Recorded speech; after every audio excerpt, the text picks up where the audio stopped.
This is the Comics Alternative Eurocomics. Reviews of Lovecraft, the Myth of Cthulhu, Algeria is Beautiful Like America, and Die Laughing.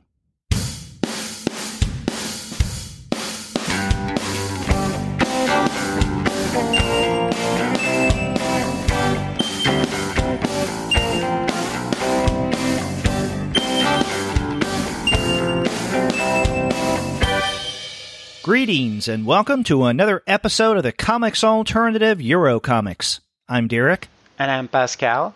And we're two guys with advanced degrees talking about comics in translation. And on this month's episode of the Eurocomics series, Pascal and I are going to be looking at three very different kind of titles. We're going to begin with Lovecraft, the Myth of Cthulhu, adapted by Esteban Maroto.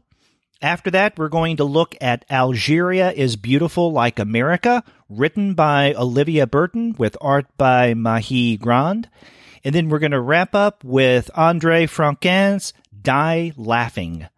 But before we get to that discussion, we want to let all of you know that this episode of the Comics Alternative Eurocomics is brought to you by the great folks at Discount Comic Book Service.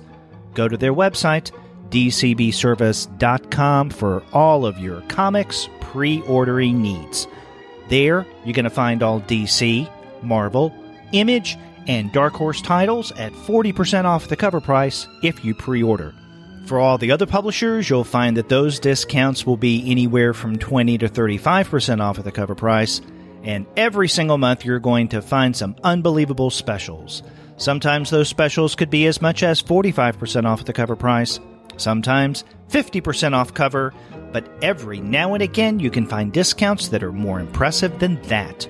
And if you want to pick up books from Lion Forge, which is the publisher of Algeria is Beautiful Like America, we have Dream of the Butterfly, Volume 1, Rabbits of the Moon by Richard Marzano. And from IDW, the publisher of Lovecraft, the Myth of Cthulhu, you can pick up Bram Stoker's Dracula hardcover, which is 35% off. That's right. Those are just a couple of examples of some of the great discounts you can find every single month at Discount Comic Book Service. Go to dcbservice.com for all of your comics pre-ordering needs. And after you do get your titles there, please be sure to send them an email and tell them that Pascal and Derek sent you. Well, Pascal, you just recently got back from Toronto, where you attended TCAF, correct? Yes, I just got back. I've been going for a few years, probably my favorite show in North America. And it's a very unique show because it's held in a library downtown Toronto, and it's free of charge. So anybody can go. So there's a big... It's very diverse. Anybody from the community, and of course, comic book fans, and a lot of artists. And they have a huge international lineup of guests. So that was a great experience, and direct tie-in with our previous episode, because I got to meet the good folks at New York Comics Review, and they had. Yvon Alagbe, that was the artist for Yellow Negroes, that was there as a guest, which was kind of unique because I think it's the first time he's in North America touring. So it was great to have a chat with him and get the book signed and everything. And I got to ask him a few questions about some of the questions we had, because remember how that book was kind of a challenge to really... wrap your head around. So it was good to talk to him. We talked about that. You remember that boat that he added on the picture of the young boy at the beginning of the book?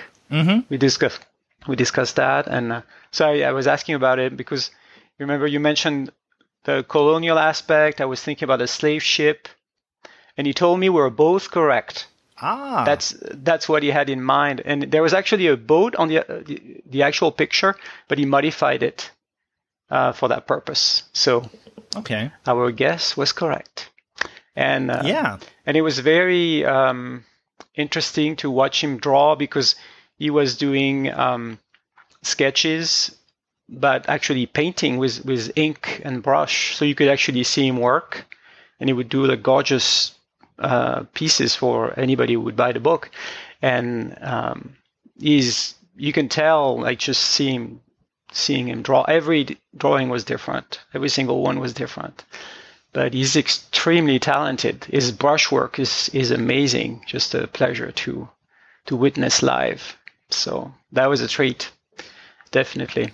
Yeah, I remember you sending me pictures the weekend of TCAF. You were tweeting me images that you were pictures that you were taking while you were there, and you sent me one or two of him.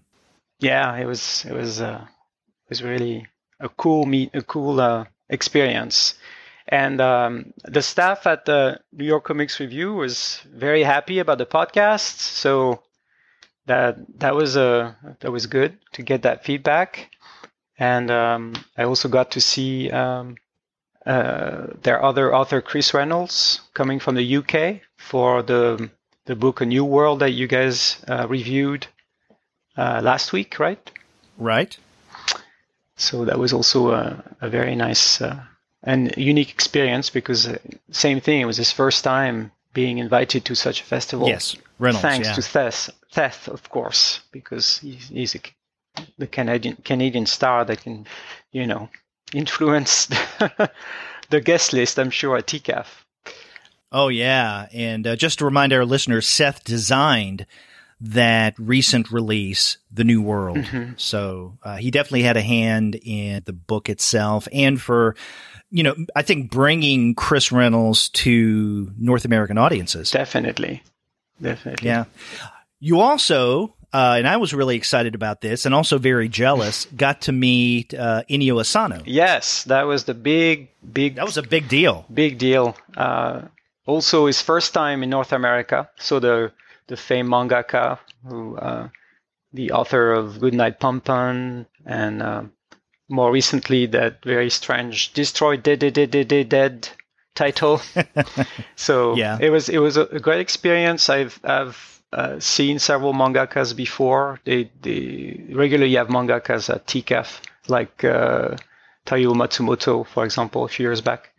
But this experience was better because he seemed to have more freedom. He was not constantly followed around by his editor, and during the interview, he was very relaxed and gave us a lot of interesting insight into his work, and even presenting the way he puts together his artwork based on pictures, and how he inserts his characters on pictures that he modifies in Photoshop is very interesting, and a lot of work. You may think, oh, he's lazy, he's just taking pictures and not drawing anything, but it's actually more work to do it that way. And truly unique, talented guy. Definitely a great TCAF this year. I really wanted to go to TCAF this year, but just couldn't swing it. And I'm going to say now what I said probably about last year this time. Next year, I will go. So, and I hope I'm able to follow up on this next time around. I recommend it. It's a little pricey to get there, but it's worth it, definitely.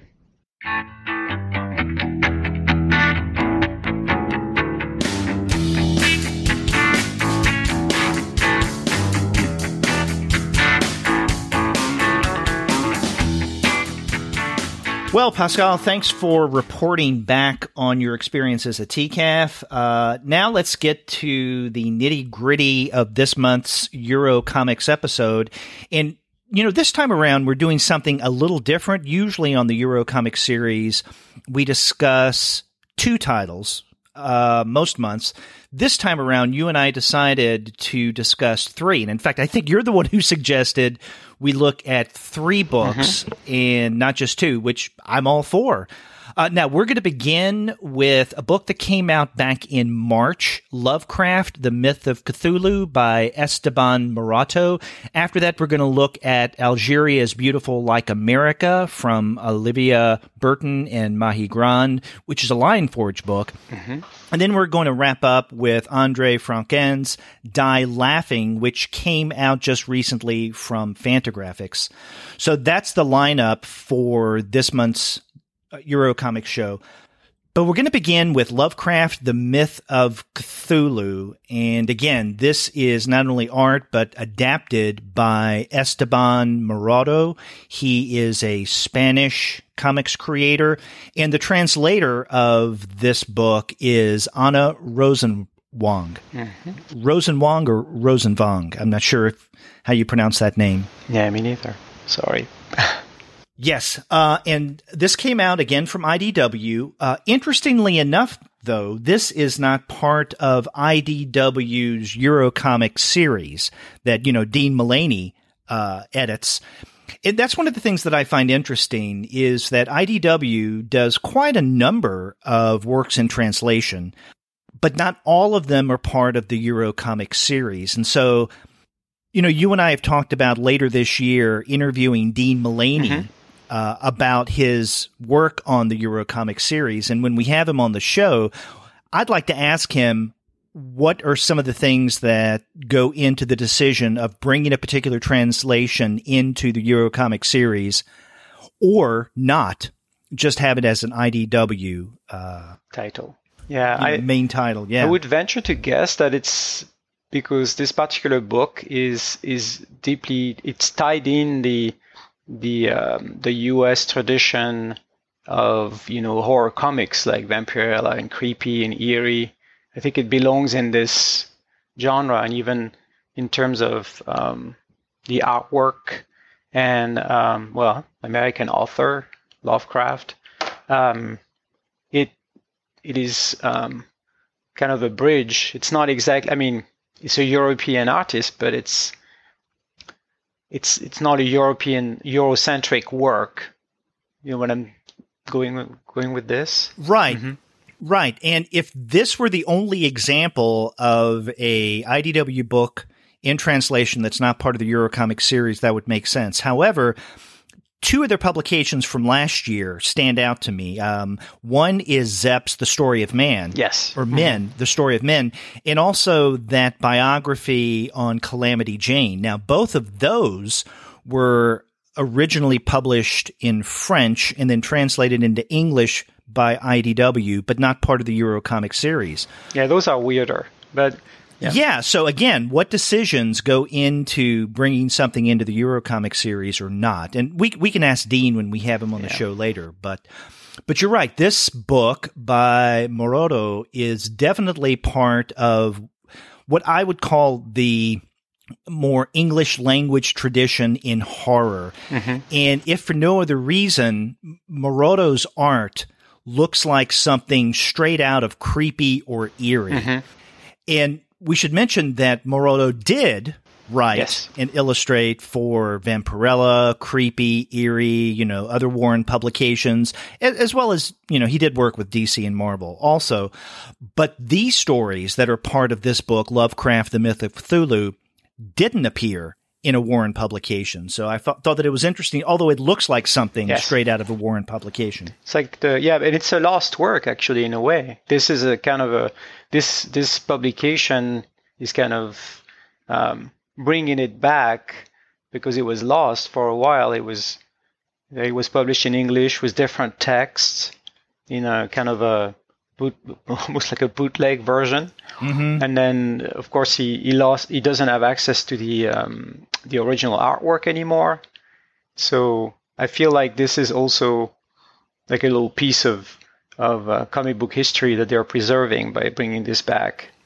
Right. And in fact, this information about it being somewhat of a lost work is something that we get from the introduction to this collection by Jose Villaruba. Mm-hmm. And I found this a useful introduction that sets up a context. And these are three stories: the Nameless City, the festival and the Call of Cthulhu that are part of Lovecraft's Cthulhu mythos. And I think these are the first three stories of Lovecraft's Cthulhu mythos.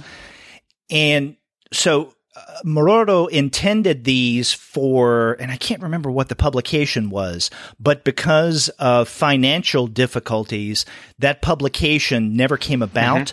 And as you were insinuating, Maroto didn't get the original art back, and he thought for a while that that was lost. But then, as we find out in this introduction, he was able to get, I guess, some reproductions back, reproductions that were good enough in order to put out this new book. Yeah, and the result actually quite good, I think. It doesn't show that it's from like a bad photocopy or something. It's not good at all. Now, let me ask you: are you two-part question, I guess. Have you read much Lovecraft, and are you a fan of Lovecraft's style of horror, the cosmic horror? I know of Lovecraft. I've never read any Lovecraft, and I'm not really. It is not a genre that really appeals to me that much. So it was kind of a new experience for me to read this book.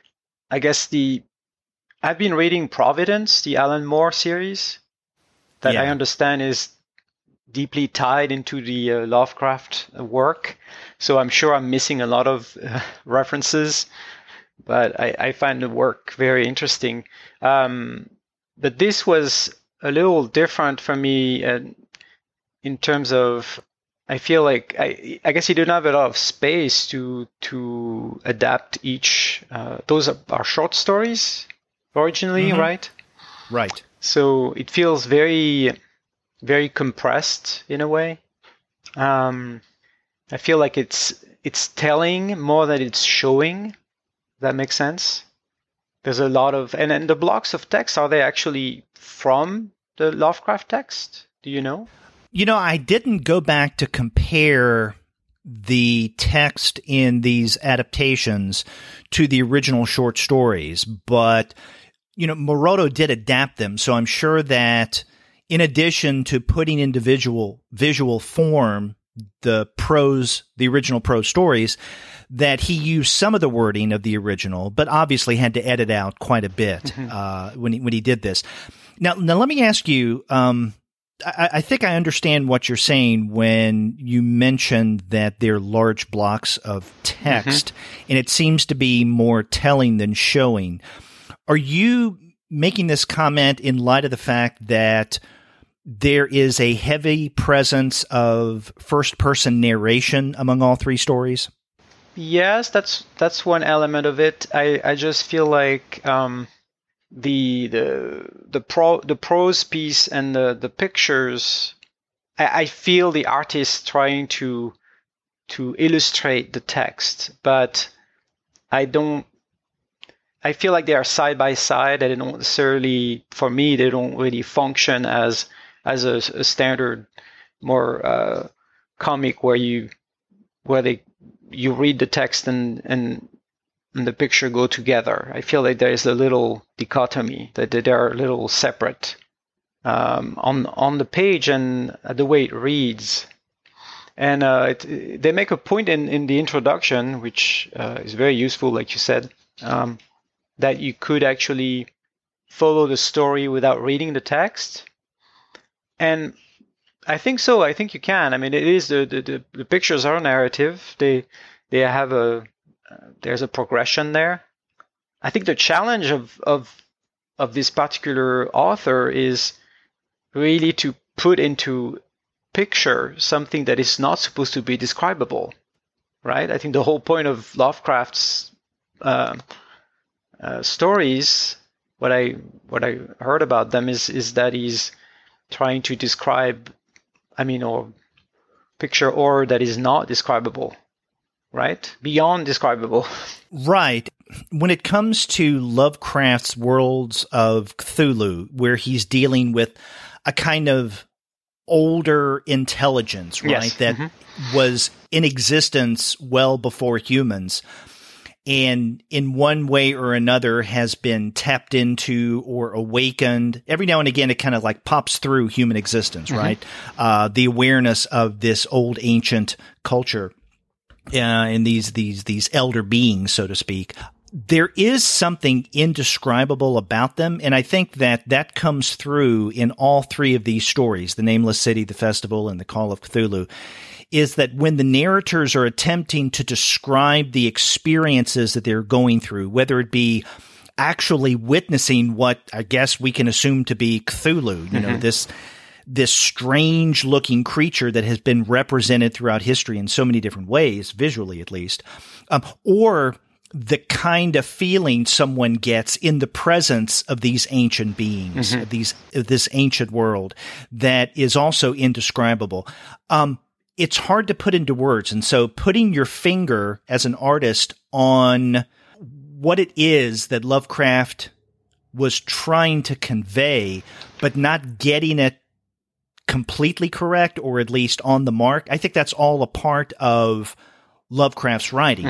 I mean, there is something indescribable about these experiences and these beings, which I think makes the visual representation of Lovecraft stories even more challenging, right? So, I mean, you have to have a particular vision in order to illustrate and represent the original prose. And so that illustration is going to vary, I think, from one artist to another. At the same time, there is, at least within comics, I think, quite a rich history of representing or adapting Lovecraft into visual form. And that gets me back to the introduction. You know, we mentioned it was written by Jose Villaruba, Villarubo, and I really do appreciate this introduction, but there are a couple of things about Villarubo's intro that I wanted to take issue with. He says at one point, and he wrote this in 2016 is when he wrote the intro. He mentions the fact that there aren't a lot of adaptations in comics form of Lovecraft. Well, my response is, do your research. In fact, I'm serious. Lovecraft has to be one of the most adapted prose writers, at least in terms of English language comics. I think Edgar Allan Poe is probably the most adapted. I feel that. I know that the critic Tom Ing says the exact same thing.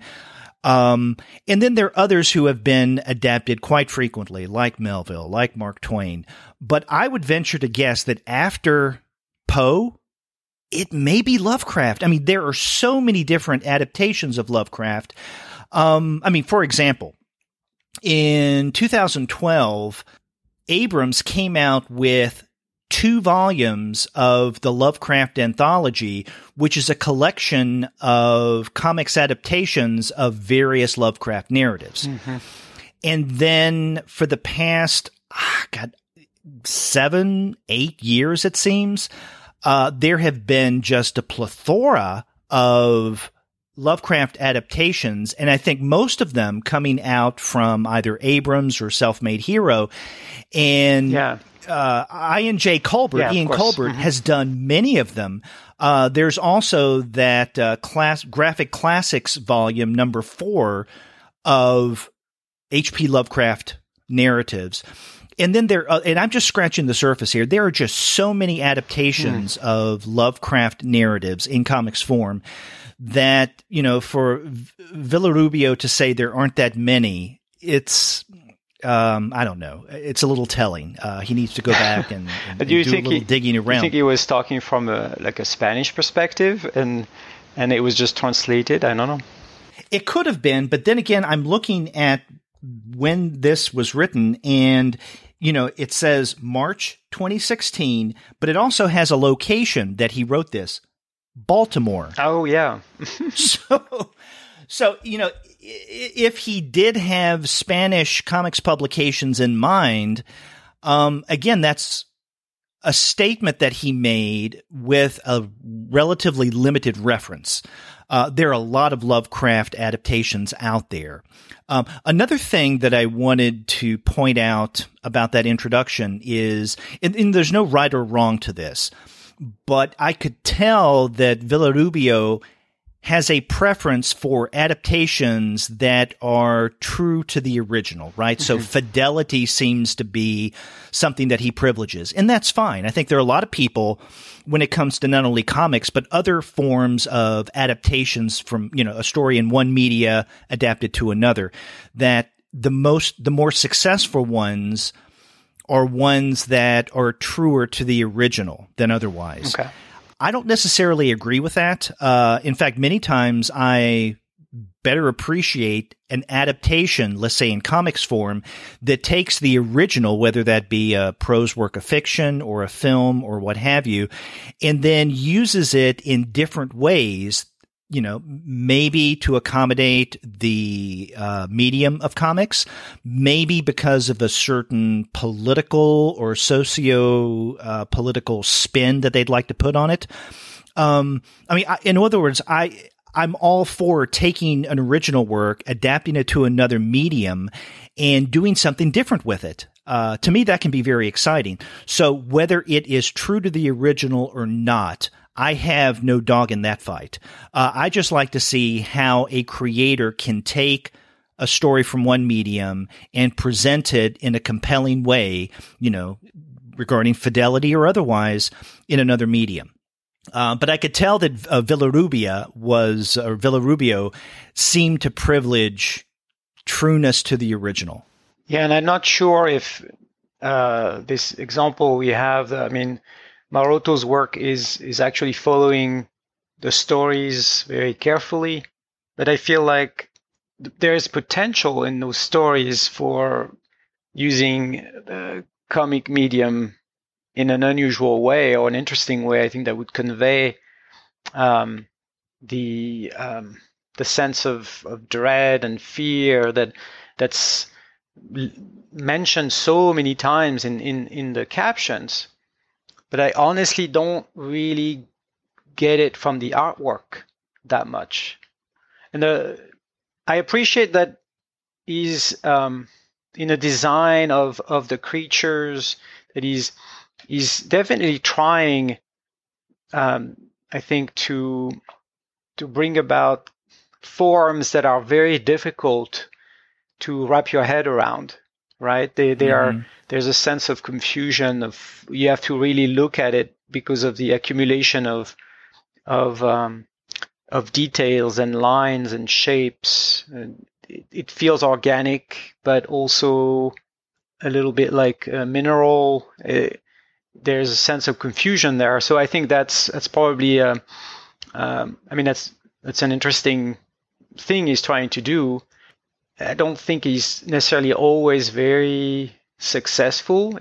The result is not always very striking to me. But interestingly, I think there are, in his artwork, I can actually feel the mix of like the US tradition of like the Warren comics. Mm-hmm. But there is also something European. There are traces of Mobius in there. And especially in the first story, I believe, and the Nameless City. Yes, the pages are unfortunately not numbered. But when the main character is going through a cave and he finally encounters this creatures, that is, the word grotesque is used many times, and the shapes. To me, had a very Mobius feel. And actually, there's I think right around the same time, maybe a little earlier than that, maybe in the 70s, Mobius made like a one-page Cthulhu creature. Like, it was an illustration, but actually had panels too. I remember seeing it as when I was maybe in my teens, and it was very kind of creepy and odd. Yeah. But that reminded me of this. And also some of his work, Maroto's work in the architecture and the detail reminded me of Druillet. Philippe Drouillet, you guys, Lone Sloan, right? The Lone Sloan artist. Right. But at the same time, I was thinking if Drouillet had taken on Lovecraft, it would have been on a different scale. Sometimes I feel like his panels are too small, that it should be humongous, right? Maybe because he has to cram so much information in such a short space. It's too bad because his artwork it's quite accomplished. I mean, it is definitely nice in a very kind of illustrative way. Right, and you mentioned earlier grotesque and the word in terms of the narrator in the Nameless City, describing things in that way. And I think that much of the art in each of these three stories, right, the Nameless City, the Festival, and Call of Cthulhu, could be described as grotesque in that way. And also there's something quite gothic about the artwork that I think in many ways goes hand in hand with the grotesque. First and foremost, the stories here are in black and white. Yes. And in fact, we could, with very little exception, call this the black and white episode. True. Because all three of the books that we're discussing this month, again, with a little exception in Algeria is Beautiful Like America, is in black and white. And so I think that the black and white adds that kind of foreboding gothic touch. Yes. And then when you throw in the flourish of not just the creatures, right, the imagined creatures, but also some of the architecture that have this kind of grotesque style to it, to the way that surfaces are represented, I think that adds to the horrific nature of these stories. Definitely. Yeah. Now, I have seen The Nameless City adapted into comics form quite a number of times. I'm sure that I may have read another adaptation of The Festival, although one doesn't come to mind. But I do recall reading different adaptations in comics form of the final story, The Call of Cthulhu. And of the three stories, I think The Call of Cthulhu, at least as Maroto adapts it, is the longest and definitely the most complex. Yes. And it's here that I wish that Maroto had employed more of what the comics medium can provide in order to get across much of what this story is about. Now, what I mean by that is in the Call of Cthulhu, it's basically, I guess you could say in many ways, a series of embedded narratives, right? So, or frame narratives where you have the outer frame, which is our narrator telling us that the story that he's about to tell is from material that he found from his grand uncle, George Gamel Engel. And then the documents of his great uncle in many ways are based on stories that he had been told. Yes. And that those stories are based on things that others had been told. So basically you have a series of frame narratives, a story within a story within a story within a story. Now, I think that there are a variety of different ways that could have been represented in comics form, especially in terms of the paneling, right? Because frames in many ways are like panels. Now, I'm not exactly sure how Maroto should have gone about or would have gone about doing that, but I think playing up more of the embedded narrative aspect of the Call of Cthulhu would have been really great. Yeah, because it tends basically to show us the character holding a piece of paper, reading a book or a letter from someone else, and then in the next panel there's another person holding another piece of paper. I mean, I can see a page over there, like 3 or 4 different guys holding a piece of paper and looking at it, or a book. So, yeah, and they're all in profile, where you could have done something like, show me what's on the paper, or maybe also, he seems to be, he has, in terms of his graphic chops, he definitely has enough, he's good enough that he could actually even vary the graphically for each story. He could use a little a different approach in terms of Right. more or less blacks or more or less cross-hatching. I mean, there's a variety of things happening in the story. And another thing that surprised me, I don't know how you felt about this, but I felt very, as a reader, there was some kind of distance between me and what's happening. There are a lot of scenes where we see the characters, but they're very small, and they're just progressing through a jungle or going through a tunnel or some cave. But you're not with them. You're just kind of watching from a distance, and it's just kind of following their journey. Sometimes I felt like we need to get closer to the characters. I don't know in terms of character development if there is more to the stories, the prose stories. And I think you may have hit on one of the paradoxes of adaptations like this. I mentioned earlier that in many of Lovecraft's narratives, you do have this first-person account, right? Mm-hmm. Someone telling you his experiences finding something or, discovering a document or talking to someone or going on this particular journey and learning different things and all that. And so on the one hand, you would think that would be a very personal narrative, right? Something where the potential for reader empathy mm-hmm. would be greatly increased. However, the way that Maroto represents, I guess, that kind of first-person narration, the narration seems detached from the images that give us the visuals of what's going on. Mm-hmm. And you're right. In many cases, we get an image of perhaps it is the narrator on whatever he is relating, or it could be an individual that he's talking to that we see from a distance. But, these people are seen almost at a distance. Mm-hmm. Right now, I'm not suggesting literally at a distance where we have a long shot framed in one of the panels, but there does seem to be some kind of disconnection between the narration that we're getting about what this first-person narrator is telling us, his experiences, discovering something, and the images we see that definitely accompany the voiceover, so to speak, the narration.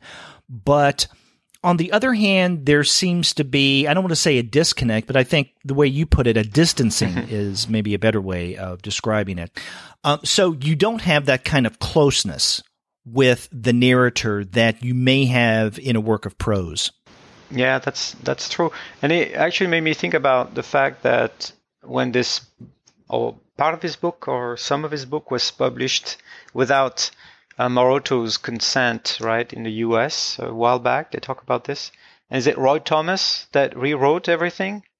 Changed the captions. And I'm wondering if he didn't do that because he wanted to, make it work better. I have no idea. I haven't read the other version, but and I don't want Maroto to get mad at us. He doesn't like that version, but I mean, I could see the argument for let's see what we can bring in the text so it makes maybe the flow a little better. I don't know. Mm-hmm.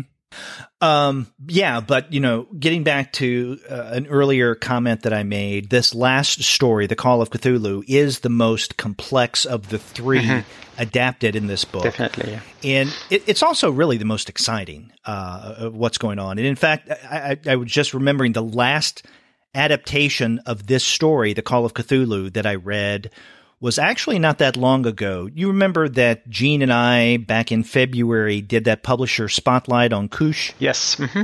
And one of the issues of Mini Couche, it was number 49, by Martin Lacko, Lacko, was an adaptation of Call of Cthulhu. Okay. And it was much more cartoony and extremely less gothic than what we have with Maroto here, but it was nonetheless interesting in its own way.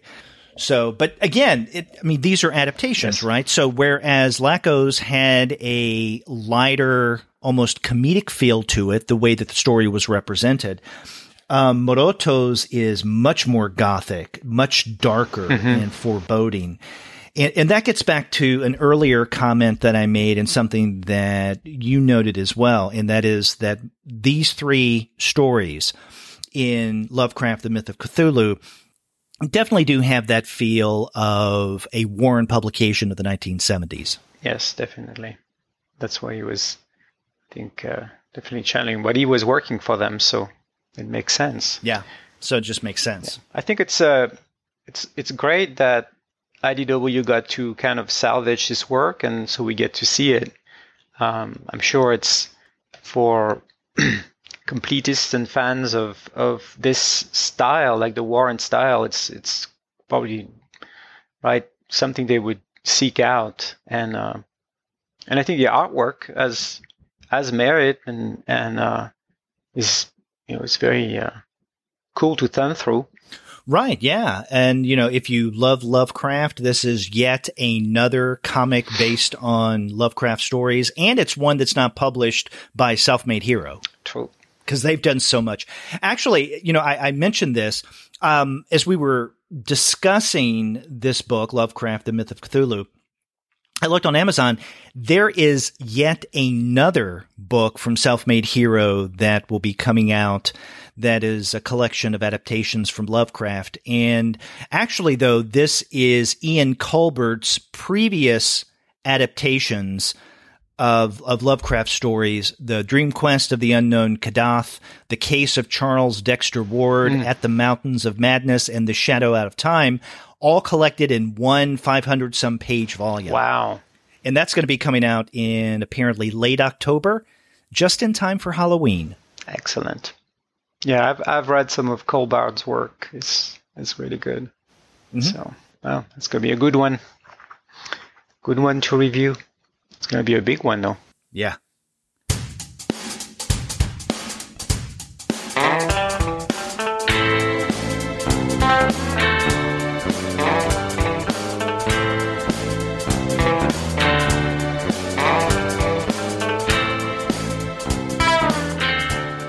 Well, Pascal, let's move on to a very different kind of story, and this is Olivia Burton and Mahi Grand's Algeria is Beautiful Like America. And this came out from Lion Forge last month in April. And the translator of this book is someone that we know very well, Edward Gavin. Exactly. It's really funny because for some reason I never paid attention to Edward's last name, because I heard you guys say Gavin, and I never really thought about that it sounds French. His last name sounds, I don't know if he has French roots, but Gauvin, that's the way I would say it in French, but I never realized that his last name is like this. So yeah, and we are biased, but the translation is impeccable. Yes, it is. No, it is beautiful. Yeah. It's interesting. I told Edward this when I first met him a little over 2 years ago now. I knew his work without realizing that I knew his work. Once I met him and started to realize the number of books that I've already read, many of them we discussed on the podcast, that he had translated, I thought, oh my God, I've been reading this guy's translation work for years, and I just wasn't paying attention to the name of the translator, and that's shame on me. Yeah. And so when he and I decided to start the Euro Comics monthly series, we made it a point to pay particularly close attention to the translator. So very good. But yeah, Edward is the translator of this book, and this is very different from the Lovecraft text that we were discussing, in that this one is a memoir. Yes. And basically it is Olivia Burton's story of her time going to Algeria and visiting places where not only her mother, but also her grandparents lived and were very attached to. And so in many ways, this is a story about searching out your family roots. Yes. In order to understand yourself better, because as Burton tells us toward the beginning of the text, she almost had like a burning desire to visit Algeria because she grew up in a household where her grandmother and her mother talked about their experiences in Algeria. And so she felt that in order to understand her family better, in other words, in order to understand who she was, her roots, that she absolutely had to travel to Algeria, which isn't the easiest thing. No. For her, especially. And so it's a memoir, and it's, of course, a post-colonial narrative as well, in terms of the history of France. And that actually, it's almost kind of a follow-up to the themes we discussed in Yellow Negroes in our last episode. Ah, good. Where we saw the Arki character was a former Algerian native who was working with the French military and who ended up in France and had quite a hard time finding his place in French society, and a strange relationship with the other immigrants there. But this is actually the other side of that story, because this is focusing on what we call, and it's explained in detail in the book, the pieds noirs, literally black feet, who were the French natives that settled in Algeria, some of them back in the 19th century, all the way to 1962, and when France lost the territory and there was the War of Independence. This population was basically uprooted and sent back to France, where some of them had never lived before. And that's our protagonist's background, because she's, like you said, she's grown up hearing about this land, this country that she doesn't really know because she grew up in France. So it's time to go back and revisit and try to find where she's coming from.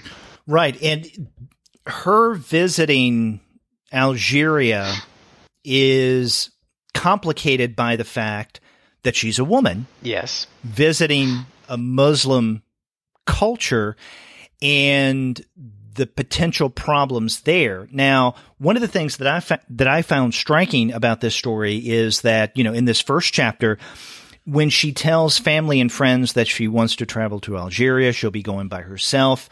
All of them are worried for her, especially her mother. Oh, this is something that I don't want you to do, or you have to be very careful. You don't want to be going places by yourself. But actually, the journey that she experiences that we get over the course of the remaining 6 chapters is not as bad as her friends and family was making it out to be. Yeah, and I think it's all coming from, there are 2 things, I think, that the initial reaction, very negative reaction that people in her friends and family members have when she plans to go there is because of the original 1962 trauma of being displaced and having lost that connection to not being able to go back because Algeria became independent. But the other event that is explained clearly in the book, and I'm glad they put all these notes so we can understand the terrible situation that Algeria went through in the 90s in terms of the Islamist groups that really created a very unstable situation where it was becoming extremely dangerous to actually go to Algeria at that time. And that's what people are reacting to as well.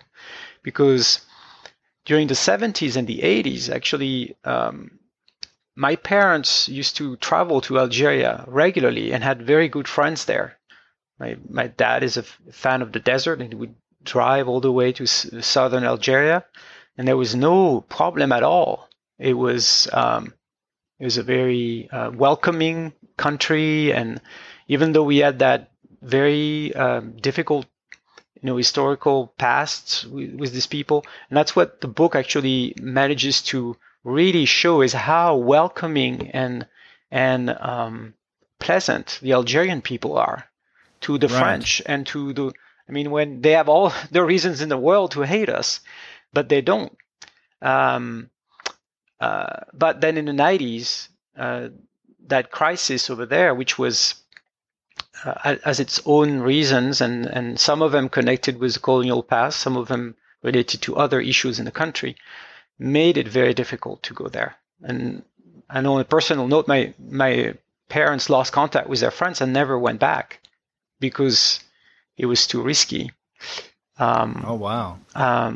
And so I think that is, I completely understood that reading it. It was, it made sense to me. So I was very curious to see, like you said, what her experience was going to be. And it turns out that it is okay. I mean, she made it. Mm-hmm. She made it back, and it was actually very. I think she got a lot of interesting opportunities, and the amount of help she got from people that had no relation to her is astounding. Right. And we're introduced to him in chapter 2. Yes. She does go into Algeria, the interiors, let's say, with a guide, someone by the name of Jafar. Mm-hmm. And he is an Algerian native, not a Blackfoot, not from Blackfoot ancestry as she is. Nope. But at the same time, he feels quite disconnected to the majority, I guess, of the Algerian population, especially the religious population. And he is quite critical of Algeria at the same time that he's connected to it. And so he provides an interesting perspective to Olivia, who is coming in as an outsider, because on the one hand, he is an insider, but in his own way, he's an outsider as well. But he's an outsider who is able to navigate the terrain. Yes. And especially, it doesn't hurt matters that he's male. He's an older male. So, yes. He can introduce her and be with her in ways that she probably couldn't if she were just by herself.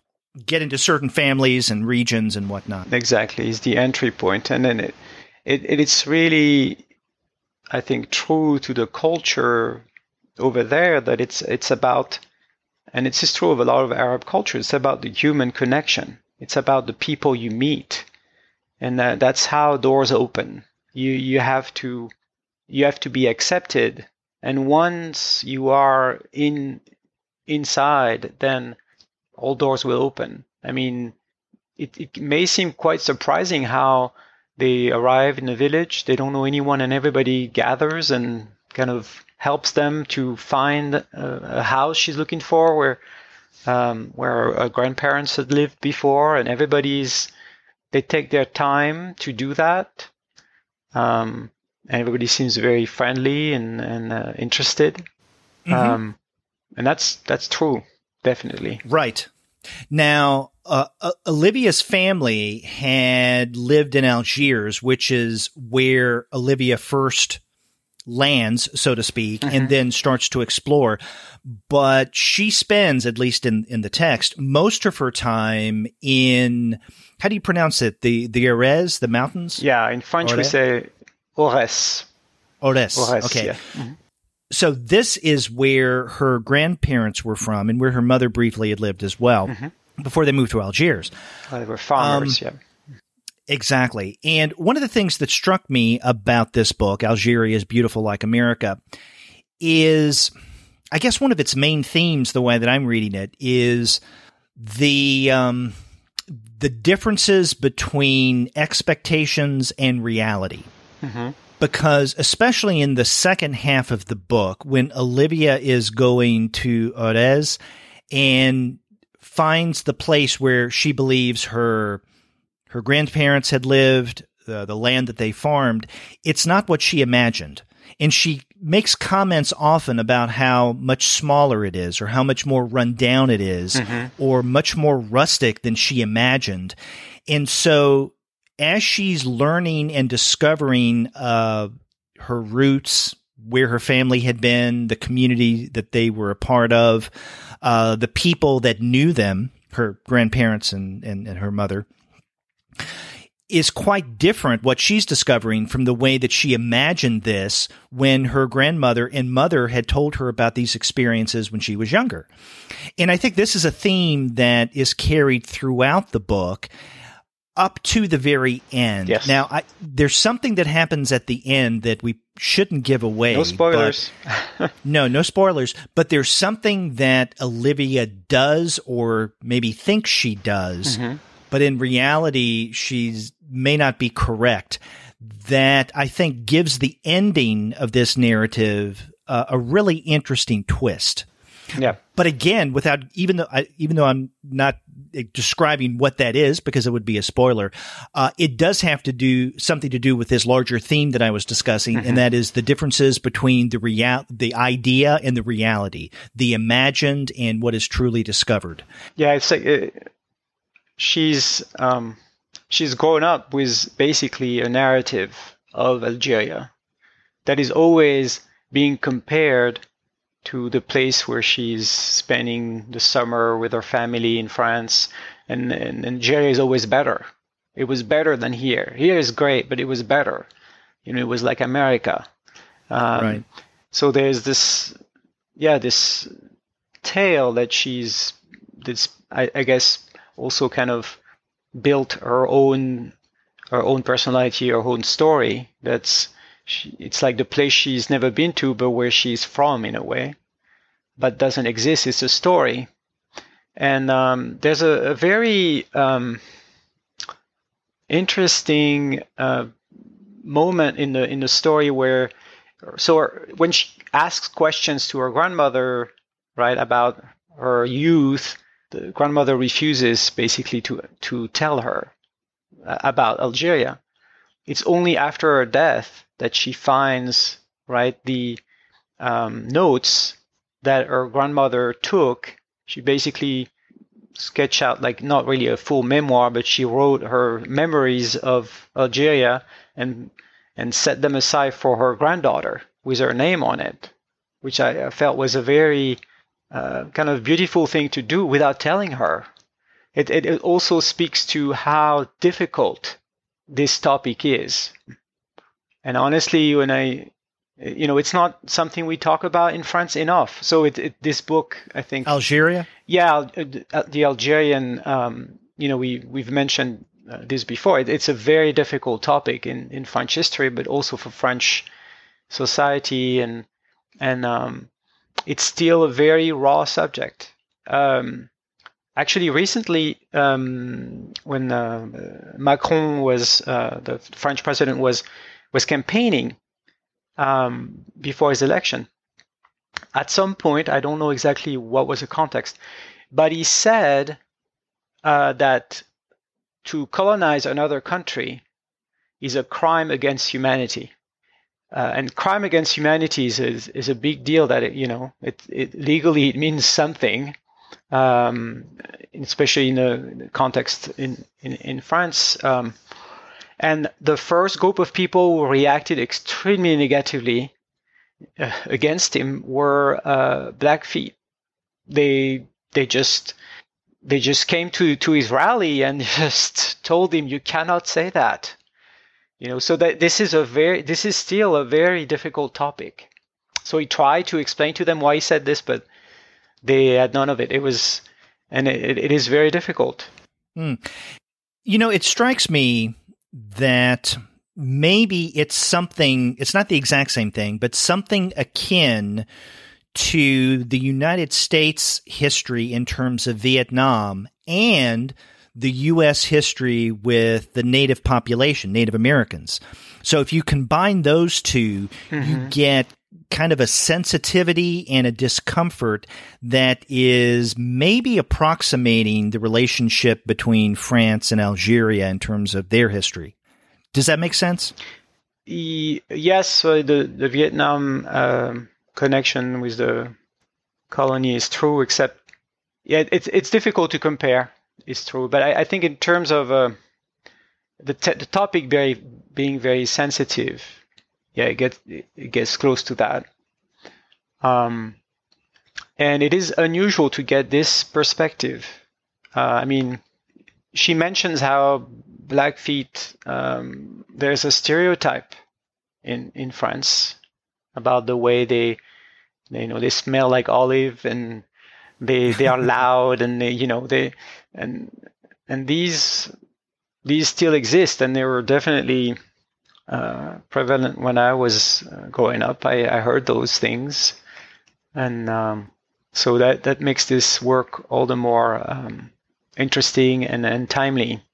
And actually, I was wondering about why did Lionfort choose something so specific to French and Algeria? And I wonder, as an outsider, as a reader from the U.S., and how do you approach the story? I mean, how do you connect with it? Oh, you're asking me? Yes. Right, as a native U.S. Citizen. I mean, I guess I connected to it well enough. I knew a bit about the history of France and Algeria and the colonization and the politics that had gone on, let's say, in the 1960s, definitely. So that was enough for me to grasp onto in terms of understanding Olivia's journey and what she's up against in many ways. At the same time, when you're talking about more recent history, like you mentioned, the 1990s, just do some Google searches, right? To read up on the politics and the history of Algeria and its relationship with France, Blackfoot, Blackfeet, and so on and so forth. I mean, so the information is there. Now, I can understand the narrative. I don't have, let's say, the same connections to the story maybe that you have, being French.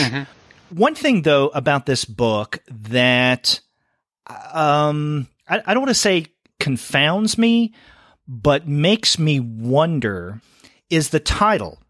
Algeria is beautiful like America. Now, that comes actually from something that Olivia's mother says to her toward the end of the book, right? Olivia goes to Algeria, then comes back, and we see her in one of the final scenes talking with her mother about the experience. And her mother says something to the effect of, yes, it is beautiful, kind of like America is. And so that's where the title came from. Now, when I first saw this book solicited in, I think, a previews catalog a few months ago, and I saw the title, Algeria is Beautiful Like America, I was assuming that this was someone from the United States who goes to Algeria and has certain experiences, and that's where the title came from. So then I started to read this and realized that, this is the memoir of someone who is French, who is going to Algeria to seek out some information about her family's roots, how it defines her, so on and so forth. And I thought, well, where does the whole America thing come in? And that had me scratching my head until the very end when the mother makes this comment that Algeria is beautiful like America. And what was the original title of this book in French? Well, it's actually exactly the same thing. It's L'Algérie, c'est beau comme l'Amérique. So it's a literal translation. Yeah, you're right. Yeah. I just looked at the indicia. However, what do you think of the title? Is it a little misleading? I can see how it can be misleading to an American reader because it has really nothing to do with America in terms of the country. I mean, they make a point that some of the Aurès may look like the American West. The American West. Right. But the expression, it's beautiful like America, c'est beau comme l'Amérique, is actually a phrase in French. Oh, it is? Yes, it is not. Yeah, they're making reference. And it's a way to say that something is beautiful, spectacular, is kind of a hyperbole. And it's using the word America as a concept of like the perfect place where everything is beautiful and everything is fine. The kind of the America as an ideal. As an ideal, yes, as an American dream. But c'est beau comme l'Amérique, this actual expression with the added, I don't know how to explain it because it's French grammar, but it is a stock phrase that is used. Okay. And it is also connected to Pied Noir's kind of stereotypical way of being very emphatic when they talk, the Blackfeet. I mean, this is a stereotype, but I think she's kind of winking at it. That they see a place and they, it's like a horrible rundown hotel and they want you, to spend a night there, and it will tell you it's beautiful like America. Come on, right? So there's that in there. So it is not innocent title. It has something in it, but it's difficult to translate those references. Okay. Yeah. Well, I'm glad that you filled in that context there, because that means so much more to me now. I mean, I really was wondering about the title. I mean, yeah, it does come from something that the mother says, but the way that you frame this about it being a saying, and especially within the context of the Blackfeet and what the author may be doing, this makes a lot of sense. Yeah, definitely. The title makes complete sense in French. I can see how it could be a little misleading. I wanted to. There's one thing that confused me about this book, though. Like you said, you were a little confused by the title, and this is going back to the memoir. I mean, the handwritten memoir that the grandmother gives her granddaughter. And the scene, there's a scene, I guess it's true, where she is in an old, she's in Algeria in an old cemetery because she wants to find the grave of her family members, right? And there's a gust of wind, and she's holding the notes of her grandmother, and they just fly all over the place, and people run around trying to collect them. But it seems that at this point, some of it is lost. Right, because we see a goat in one panel eating a piece of paper. And what surprised me in the book is that she doesn't. I get the symbol of that scene, kind of letting go of that story to move on to something else, but she does not really react to that loss much. She just says, "Oh, it's important to me," but then after that, we don't really hear about those notes anymore. Were you surprised by this? I was. And another thing along with that had me wondering is that afterwards, whenever there is a reference to something that her grandmother had noted, like for instance, in that memoir, the pages that she had written for her daughter, Olivia, wondering, what about some of the missing pages that either blew away or that goat ate? Because it's pretty clear from that scene you just described, when they're in the graveyard, the wind blows the pages, that she didn't get all of them back. And you're right. At that moment, she's all upset that the wind has scattered the pages that her grandmother had written for her, her handwritten memoir. But after that, you're right. She doesn't really say anything about it. And whenever after that point, she references something that her grandmother wrote for her or revealed to her, there's never a question as to, well, that information's lost. I mean, how much of that manuscript was lost? And we don't know. And, you mentioned the symbolic significance of that scene.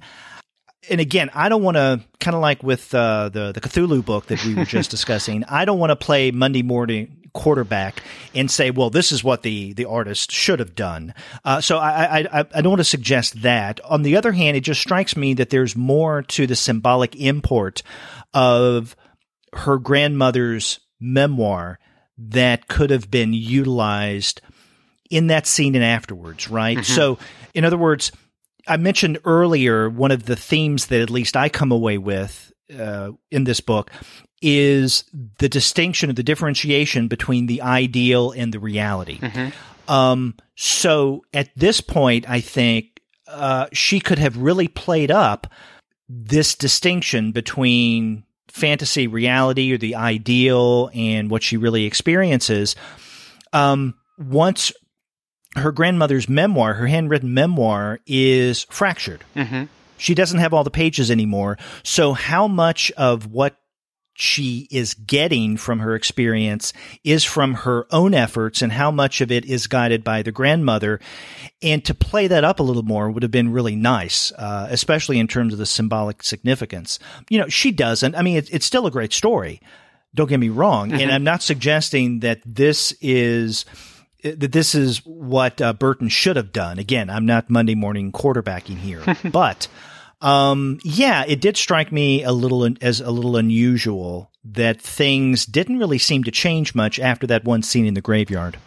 Yeah, and it is also kind of interesting that this happened, because this is not fiction. This is basically, it's a memoir. It's maybe a little bit of personal journalism or something, but that she actually dropped those pages in this very place.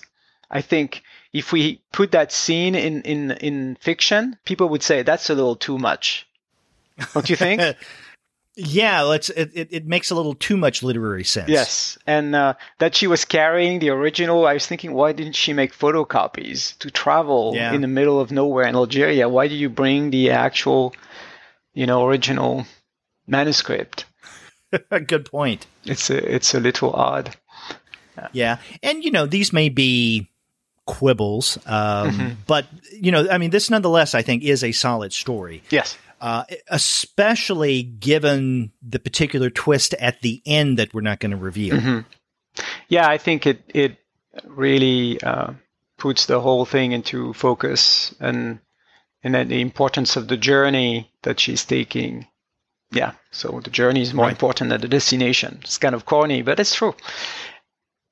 One other thing I wanted to mention about this book, that I don't know how you feel about the artwork. I think it does a good job of serving the story, and I like the way the characters are portrayed. You never get confused about who is who. Right. And I was all the more surprised about this because this is a collaboration, right?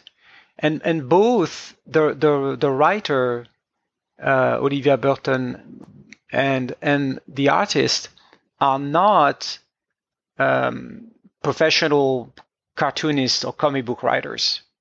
It is not their occupation. They do other things. Like she writes plays. She's a theater director, live plays, not movies. And he designs sets for theater as well. And so I guess they know each other through theater, probably.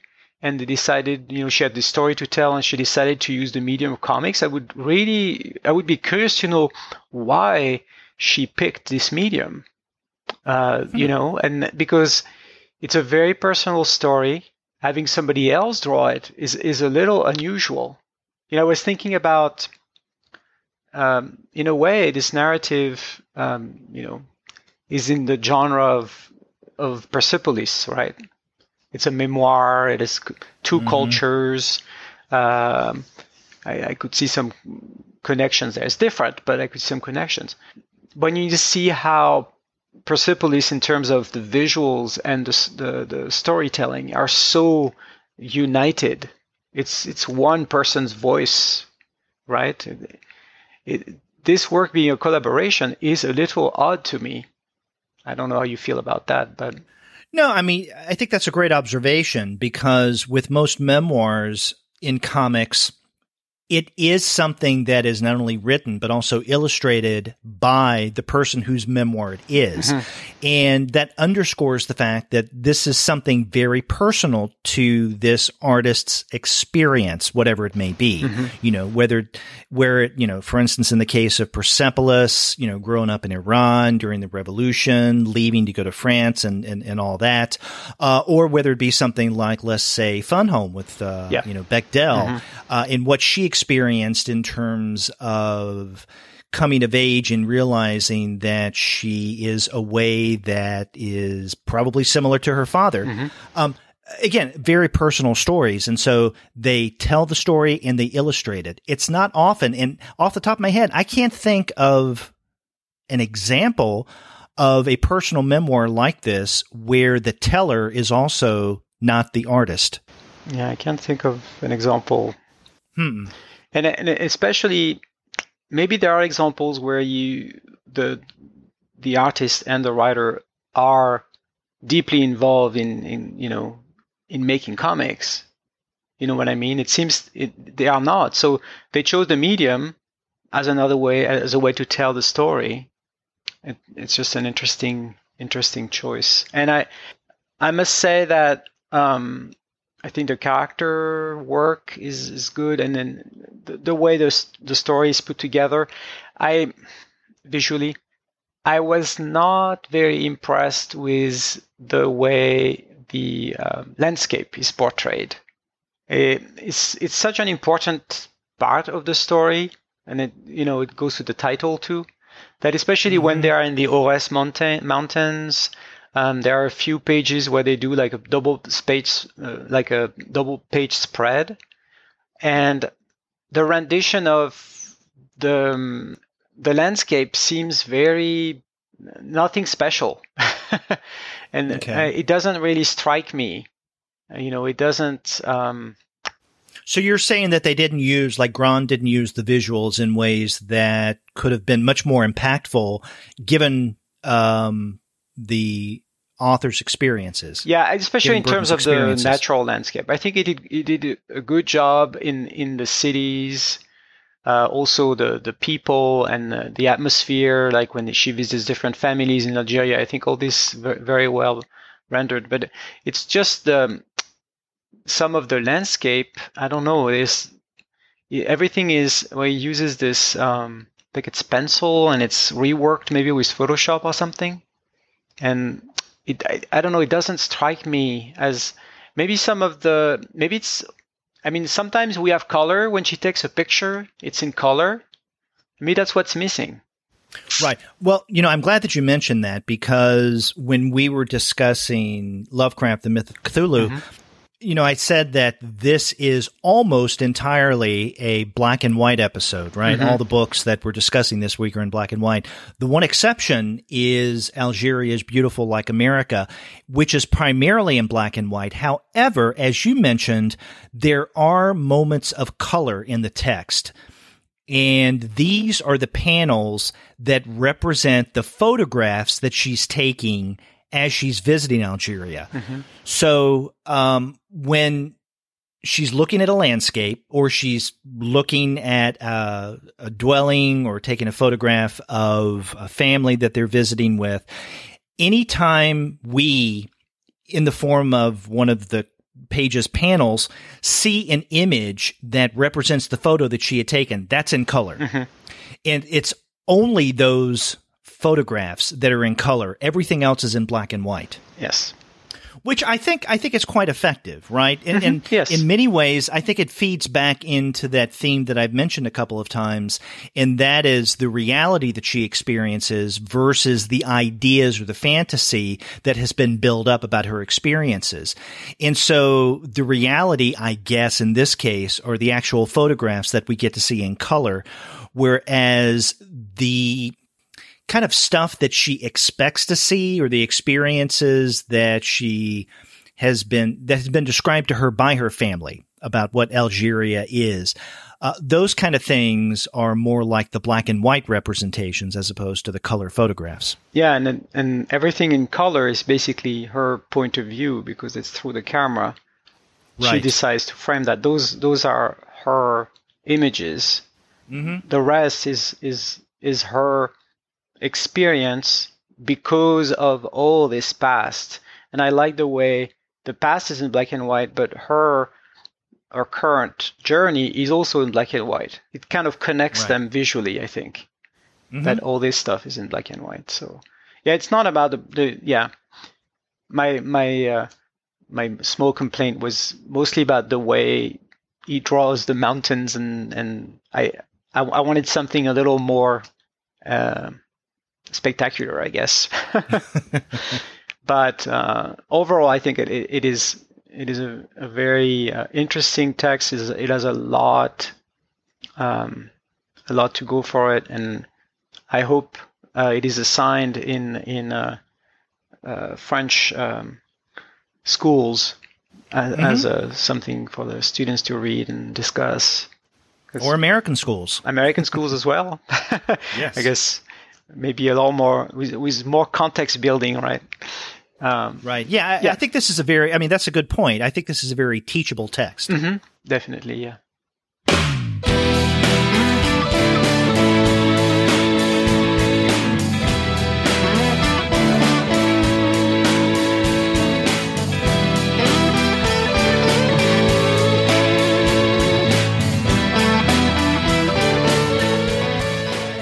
Well, Pascal, earlier in the episode, I said that we're looking at three very different books. Whereas, Lovecraft was a collection of adaptations. Algeria is Beautiful Like America is a memoir. And now we're going to be turning to the third book that we're going to be discussing this month, André Franquin's Die Laughing, which is very different from the other two works we've been discussing. Yeah, the only connection is the black and white. That's right. And at least with Algeria is Beautiful, the French connection. True. So, yeah. Yes. Now, okay, I will let you introduce Die Laughing, because not only did you recommend that we discuss this, but you have a heartfelt desire to discuss this given your experiences with Franquin, correct? Yes, this is... I am so happy that this book is finally available in English. We'll get more readers in the U.S. because this is a milestone work in the Franco-Belgian comics history. This is like discovering Mad Magazine. This is huge. So kudos to Fantagraphics for their amazing edition. And once again, in this book, we get a great introduction that builds a lot of context, so which is definitely needed for this text. So, Cynthia Rose did the intro, and she's very good. Yeah, very, very, very useful. So, Die Laughing is the French title is Idées Noires, which literally means dark thoughts, and it's a collection of strips that were drawn by André Franquin, who is a legend of French, of the Franco-Belgian tradition of cartoonists. He was mostly known for humor/adventure comics. He started his career in right after World War II. And he's tied to the Spirou magazine, which is actually still being published today. It's one of the last magazines that survived, a comic book magazine that survived in French and Belgian. And so he took the character of Spirou and drew that character for decades.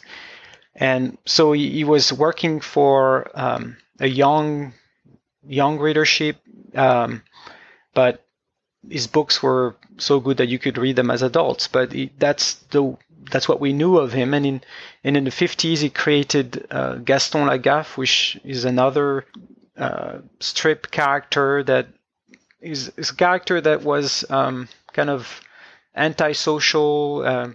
That was praising laziness and creativity on the job, but always humor driven. But with Gaston, something else also happened. Like we could feel there was something behind the political ideas and comment were starting to come in the stories, even though they were mostly drawn for young readers.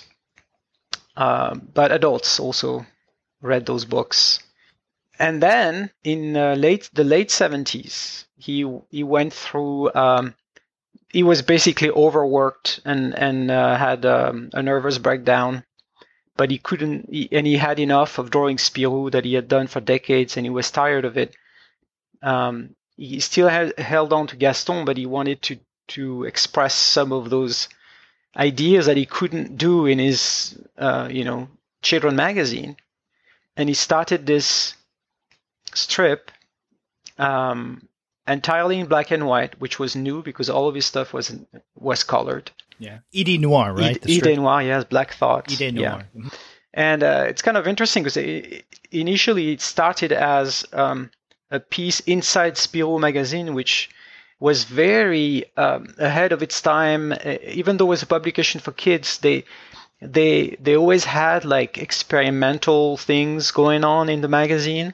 And during a short period of time in the 70s, they had like an insert in the magazine every week. It was called Trombone Illustré, which means both illustrated trombone, like the musical instrument, or illustrated paperclip, because in French it's the same word for paperclip and trombone, so it was kind of a joke. Really? Yes. Mm-hmm. I did not know that. Yeah, so we say, pass me the trombone, and it's just a paperclip. And what they did is they invited all these guests, and it was a free-for-all. The people could do anything they wanted in this insert. It was very odd. I don't know how they got away with it. And that's where it started this strip. And so he did a few in there, and then this experiment ended. Maybe because originally Spirou is a Catholic conservative publication, but they had such creative people on their roster. I mean, the creator of the Smurfs and Jill Jordan, which I think was published by Fantagraphics a few years back. You read this? No? Which one's this? Jill Jordan, by Maurice Tillieu. I don't know if I've read that one. Yeah, it came out. Fantagraphics came. I think it was one of the last book maybe that Kim Thompson brought out. Who you remember the editor who passed away? Oh yeah. I think that's one of the last one that he put out. But anyway, the experiment in the Spirou magazine ended, but Franquin continued to draw these pages, but he had no home for them. And but in that insert, another very important, influential cartoonist that is unfortunately not translated in English, called Gottlieb, Marcel Gottlieb.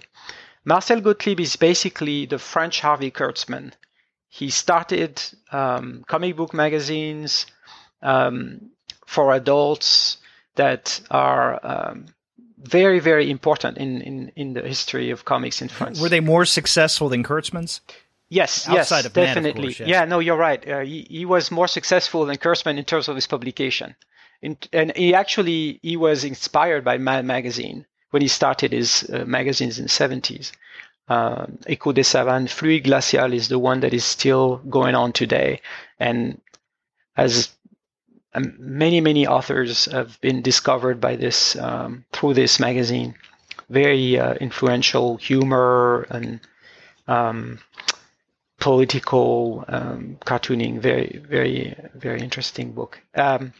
So Franquin found a home at Fluide Glacial, and they published the strip there because that was for adults. So Franquin could explore all those themes that he wanted to bring out. And one aspect that's very important, and there is a small mistake in the introduction, but I have to mention it. At the beginning of the introduction in the Fantagraphics book, they show the self-portrait of Franquin, who is actually using, he's making his black thoughts with a pillar, right? A mortar. A mortar, pestle, yeah. Right. Which it's a pun on the French expression where you feel very, very sad. You say you are like crunching darkness. That's what he's doing. But they say it's from the 1983 cover. It's not 1983. It's 1981. Now, you might say, it's 2 years, Pascal. Who cares, right? It's just a typo. But have you noticed one of the central... I mean, there are a lot of themes in the strips, right? But one that comes several times is capital punishment. The guillotine is portrayed several times in the strip. Now, 1981 is the year when death penalty was abolished in France in September 1981. And this book came out in the first part of the strips. They were published in two different parts. The first 45 full-page strips were published in January 1981 as one album. And it was right during this debate over death penalty in France. And you have to remember that the last person who was guillotined in France was in 1977. It's right when this started. So the guillotine and that theme in the book it's super meaningful for that period of time. So that's why I was like, no, not 83, it's 81. Because it was a major change when the Socialist Party came to power in 81 and abolished it. It was huge, as you can imagine. So all those strips, the ones that focus on the death penalty, and of course showing how absurd it is. One of my favorite strips is that number 13. And we should mention that Franquin numbered all of his strips. Yes. Mm-hmm. It's something he did in all of his, like the Gaston. These Dark Thought strips. Yeah. And the Gaston series, they also did the same. So, but they go to 1,000. But these are numbers. So in this strip, they make the announcement that anybody who's the law is absolute. Everyone who willingly kills another will be decapitated. May the executioner do his duty. And then we see a man being brought to justice, to the guillotine, and the guillotine works, and his head is chopped off, and you can see it fly off. Right? It's quite graphic, but very dark. And then, of course, the person who worked the guillotine gets called by another person to be killed himself, and then you see this infinite row of guillotines, and he's just going to kill every single person who used it, of course. Right. Every executioner must be executed because he commits murder. Yes. It's a simple concept that I remember reading this as, at the time I was 9 years old. It made a point. I got it. Mm-hmm. And it's so striking. And I like also in the background you see a priest who is using a crucifix like it's a plane, and he's playing with it, right? And he's not paying attention to what's going on. That's the Catholic Church going, yeah, we don't care. We're not really, because of the collusion between the right-wing death penalty supporters and the Catholic Church at the time. So that was definitely a political jab there, put in there. Now you mentioned first reading many of these comics when you were young, mm-hmm. and then you've also referenced Mad Magazine a few times. This is my first exposure to Idée Noire, or what we have in translation, Die Laughing, these strips. Mm-hmm. In reading this, I couldn't help but think of Mad Magazine. That this in many ways had the same tone of the kind of things, some mm-hmm. of the things that I remember reading as a kid, like about the same age as you, 9 years old or so, when I was reading Mad. It has, granted that Franquin's strips are probably darker than most of the stuff that you're going to find in the classic Mad magazines. Mm-hmm. But nonetheless, the humor was there. Yeah. And also the art. Mm-hmm. again, this is another black and white text, a theme of this episode.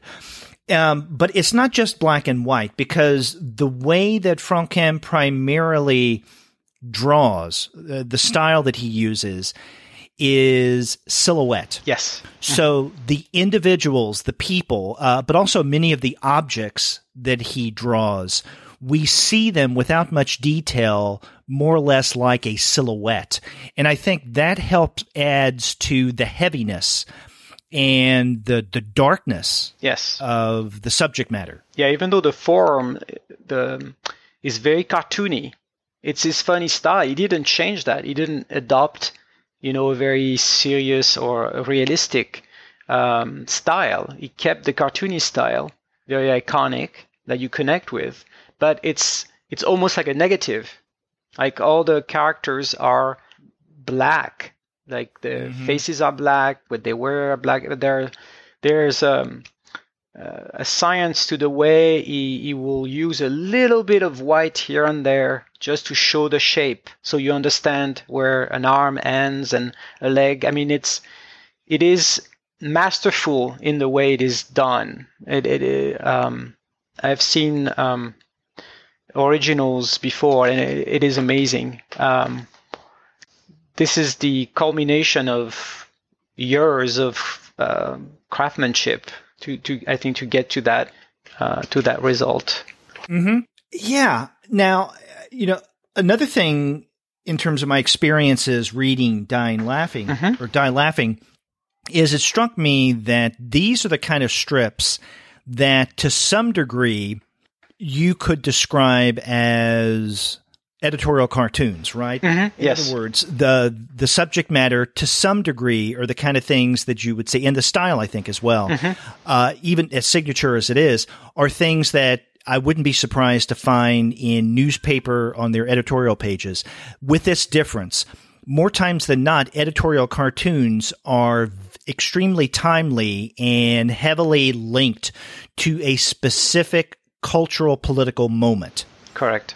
These strips, they're political and they have cultural significance, but the impressive thing about this collection is that all of Franquin's strips, for the most part, I think the vast majority of them, defy time. In other words, they're just as timely now as in many ways they were when they were originally created. Now, granted, there are certain strips that do have this kind of Cold War foreboding that may be a little lost today.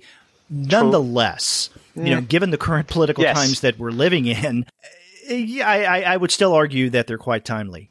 Yeah, definitely. And the there's also the kind of clerical Catholic thing that you can feel in some of the strips, that sometimes maybe a little dated, or if I don't know how from a US point of view, if it really makes sense, or like maybe not as much, but I think U.S. readers, for the most part, would understand that, right? And not necessarily in terms of trying to, let's say, substitute the Catholic Church for something else in America, for instance, evangelicalism, right? Could be. In right-wing religion and politics. There are those connections, but at the same time, I think that, or at least I would hope, that the readers of Die Laughing, the non-French readers of Die Laughing, would understand the relationship of the Catholic Church in terms of France or to Europe as a whole. And Belgium, Yes, and then put that into some kind of context. So, yeah. But I think you're right with the timelessness, sorry. Yes. Some of them are, they're philosophical. They just make you, they point at things, make you think, but they're still things we need to grapple with. Right. Number 40, where you see men walking and saying that they have no hope, that they can't, they're like millions of others, they're just a number, there's no hope that they will make it, in their life. They seem to go. And they're walking in a long line, one right after the other. And I'll never understand how certain people make it farther, faster, or higher than others who are all, in the grind, going to the factory or wherever they're going. And there's this skinny, elegant man, and probably wealthy, just walking on top of him. It's a simple image, but it's the 1%. It's still there. Right. Mm-hmm. Yeah. I mean, that's definitely one of those strips that has just as much freshness today, given our context, as it did then. Yeah. Now, we've been talking about the way that Franquin numbered the strips. We should also mention that, and it's pointed out in the introduction, that the strips aren't necessarily presented in Die Laughing in chronological order, and that's primarily for layout purposes. Yeah, and that's the only little quibble I have with the publication, and it's hard to do because the problem is the first volume is the standard album size, and the second volume that came out was actually strip size. It was half pages, but there were half pages but the strips were still 2 pages long. So there was the idea that you would see the first page, so the first strip, and then turn the page and see the next one. So there was, and to see the conclusion. So there was a sense. So if you go there, like for example, number 48.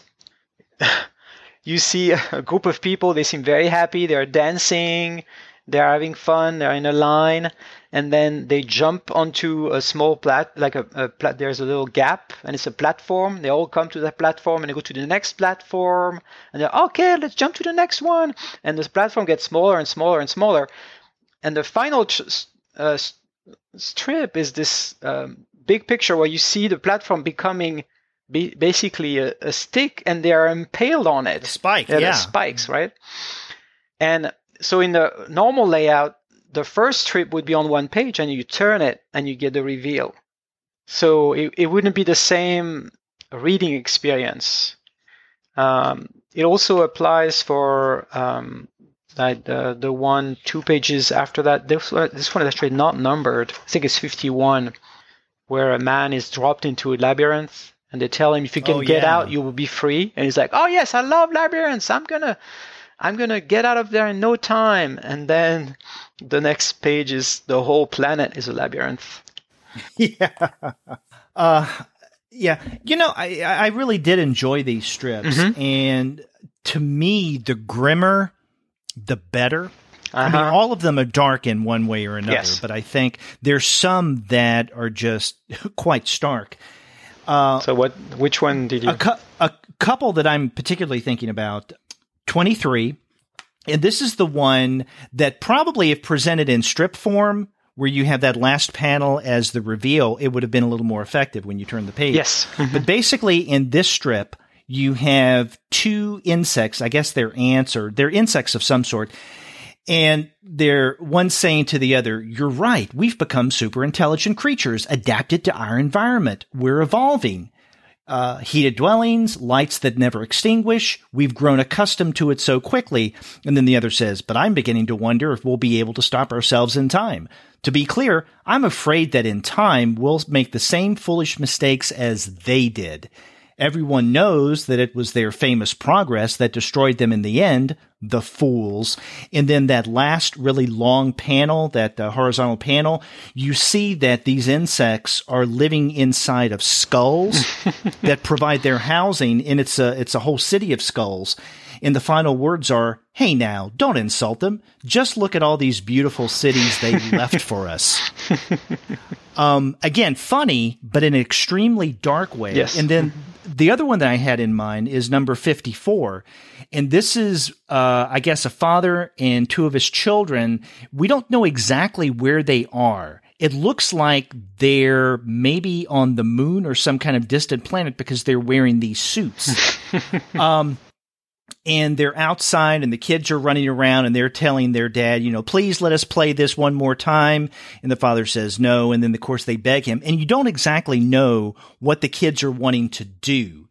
And they said, we know how to put it together. We know how to fly them.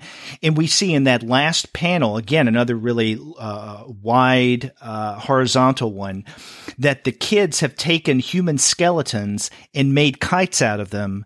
And that's what they were bugging their father about. They wanted to go get more skeletons in order to create these kites. And then you realize, wait a minute. These humans may not be on the moon or on another planet. They could be on a post-apocalyptic Earth. Yes. And there are details like we know where they are. There are a few that still hold together that we can use for our kites. This and the picture of the flying skeleton is super striking. Yeah, and scary. Yeah, it's on a black background and it's very it is unsettling. And that mixture of humor and extremely dark humor. I mean, you can tell that he was having a nervous breakdown. Poor guy. And one element that we get in this collection that it's always a lot of fun is most of the time, so the strips are signed, so he'll write his name at the end of the strip, but it will modify the way Franquin's name is written with a little detail that echoes the strip. Right. So we will add a little doodle.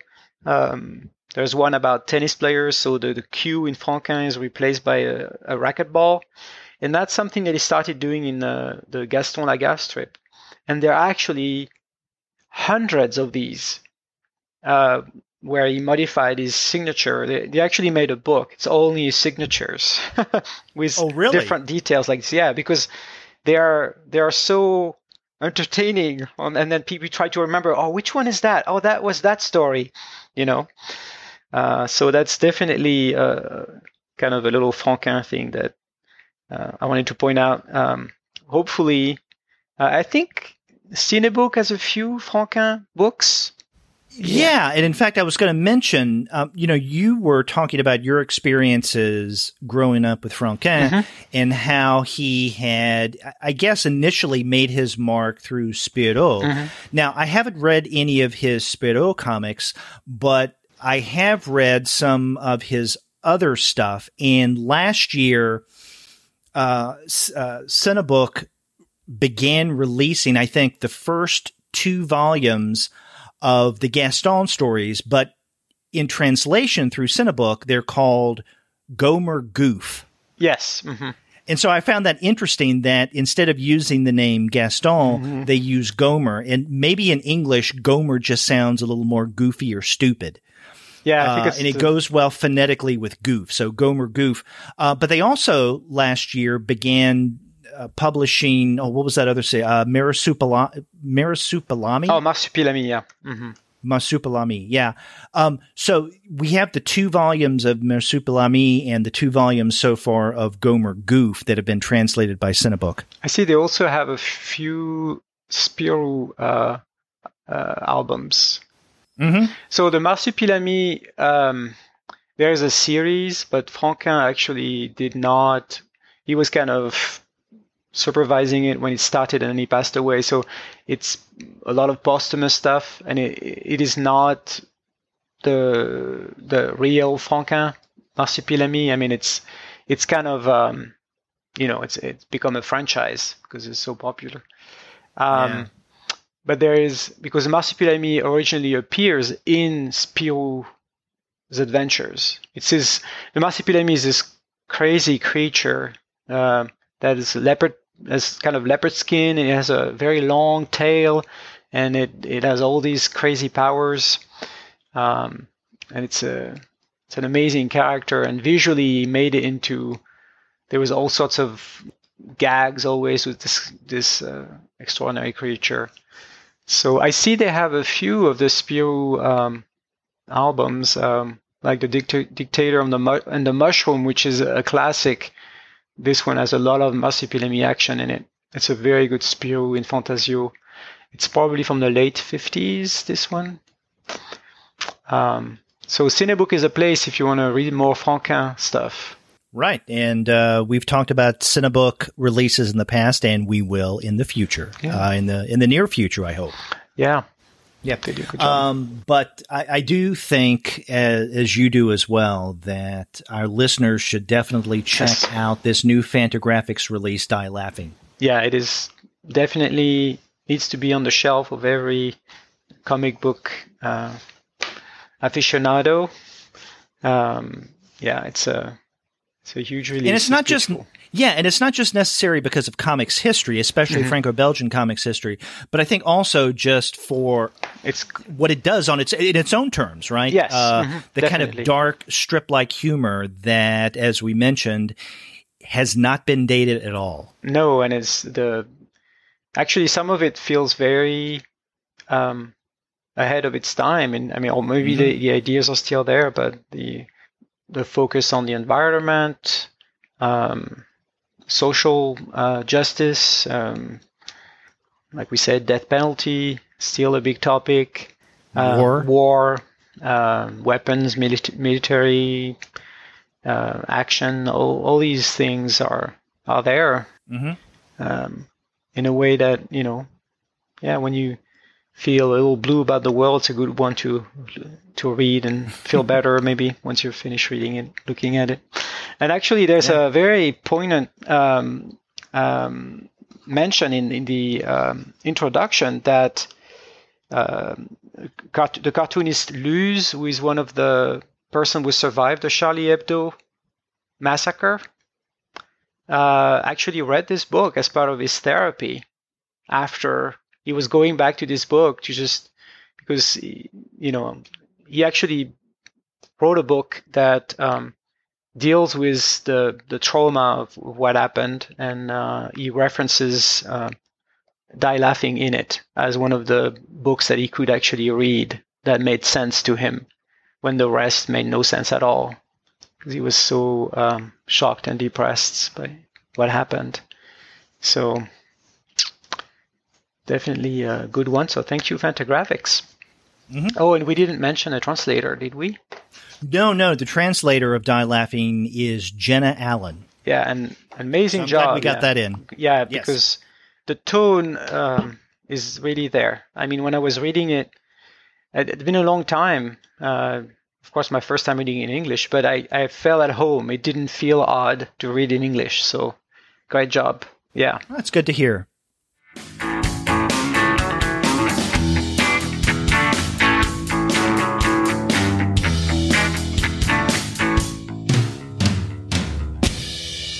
Well, I think we can say great job with all three of the books that we discussed for the month of May. We started off with Esteban Maroto's Lovecraft, the Myth of Cthulhu, which came out back in March from IDW. After that, we looked at Algeria is Beautiful Like America by Olivia Burton and Mahi Grand. This came out last month from Lion Forge. And then we wrapped up with a recent publication from Fantagraphics, André Franquin's classic, Die Laughing. Great stuff. Yes, excellent. And if you want to find great books like this, then you would do well to check out the website of our sponsor, Discount Comic Book Service. As we mentioned at the top of the show, they have great discounts every single month. May is no exception, so check them out at dcbservice.com. And after you do get your titles there, get in touch with us and let us know what you're going to be reading. If you go to our website, comicsalternative.com, you'll find that you can leave us a voice message online via SpeakPipe. Or you can call us the old-fashioned way by picking up the phone and dialing 4153-COMICS. That's 415-326-6427. And you can get in touch with us by email. I am Pascal at comicsalternative.com. And I'm Derek at comicsalternative.com. You can also reach the show at 2guys at comicsalternative.com. And you can also find us all over social media. We have accounts on Twitter, Facebook, Tumblr, Instagram, Google+, Goodreads, Pinterest, YouTube, Slack, and Discord. You can subscribe to the podcast through Apple Podcasts. You can stream us on Stitcher. You can also find us on Spotify, on TuneIn, on iHeartRadio, and on Google Play Music. But you can find every single one of our podcast episodes, as well as the reviews and comics-related commentary that we post on our blog, simply by going to our website, comicsalternative.com. So a lot of ways to get in touch with us, and we do like to hear from you. Yes, please send us a note. That's right. And Pascal and I will be back next month with more comics in translation. Until then, I'm Derek. I'm Pascal. Take care. Au revoir.